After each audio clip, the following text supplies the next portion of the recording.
Alam niyo ba yun? Sa pagkwestiyon ng abogado ni Vice President Sara Duterte kay State Auditor Sailin May del Campo sa Day 15 ng impeachment trial, kinumpirma ng testigo ang ilang surveillance at intelligence activities na pinagamitan ng confidential funds ng Office of the Vice President noong 2023. Kabilang dyan ang ilang aktibidad ng Vice Presidential Security and Protection Group bago ang pagbisita ng bise sa isang piyesta sa Bulacan, isang meeting sa Pasig at inauguration ng isang kalsada sa kanyang baluarteng Davao City.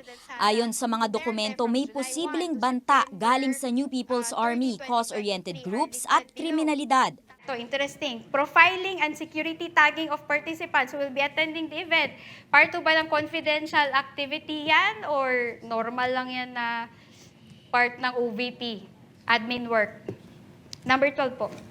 Kasama po sa parang papasok siya sa surveillance. Tanong tuloy ni defense lawyer Christine Ferrer kung nagamit naman pala sa surveillance at intelligence operations ang pondo, bakit nag-issue pa rin ang Commission on Audit ng Notice of Disallowance kung saan pinababalik ang buong 375 million pesos na confidential funds. Sagot ni Del Campo, hindi sapat ang mga dokumentong isinumite. Halimbawa, wala naman daw pruweba na may anumang pag-aresto ng dahil sa tulong ng mga informant na nabigyan ng reward o pabuya. Pero muling nagtanong si Ferrer, hindi pa ba sapat na walang untoward incident o walang masamang nangyari sa events na pinuntahan ng bise? Alam niyo ba na isa sa mga purposes ng surveillance or ng confidential work ay crime prevention? Alam niyo ba yon? Kasama po ang crime prevention pero depende rin po ito sa just answer my mandate question, ng yes or agency. no? So, interpretasyon niyo po yun na dapat may mahuli para maging successful.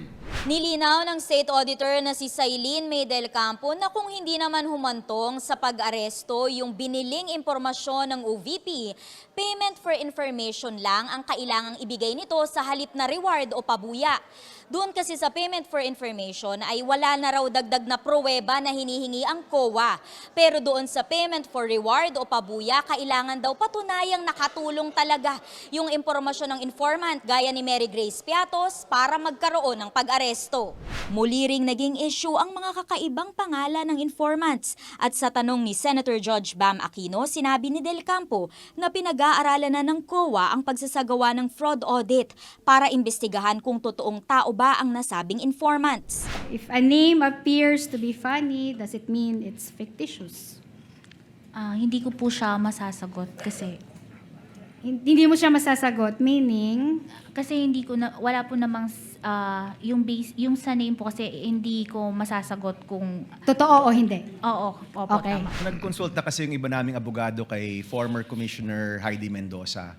At sabi niya, kapag may mga kakaibang pangalan, the COA can trigger an investigation because of fraud. So, Pinag-aaralan pa po with the chairperson. Samantala, kinwestiyon din ni Ferrer kung bakit agad naglabas ng Notice of Disallowance ang COA nang hindi man lang hinihinga ng paliwanag ang OVP. Nasa joint circular ho ba na pag may violation ng 6.1.1, dediretso na kayo sa notice of disallowance. Hindi nyo na kailangan mag-issue ng notice of suspension. Opo, kasi irregular na po. It's not in the memorandum circular, Sailin, right? Basta nakalagay lang po na ini-issue ang ND pag irregular. Kung sa pananaw mo, irregular na. Sa tanong naman ni Senate President Win Gatchalian, sinabi ni Del Campo na posible ring ipabalik ang natitira sa 612 million pesos na confidential funds ng OVP at DepEd dahil sa mga nakita umanong irregularidad. Para sa impormasyong napapanahon at on demand, Amor Santos, Newswatch Plus.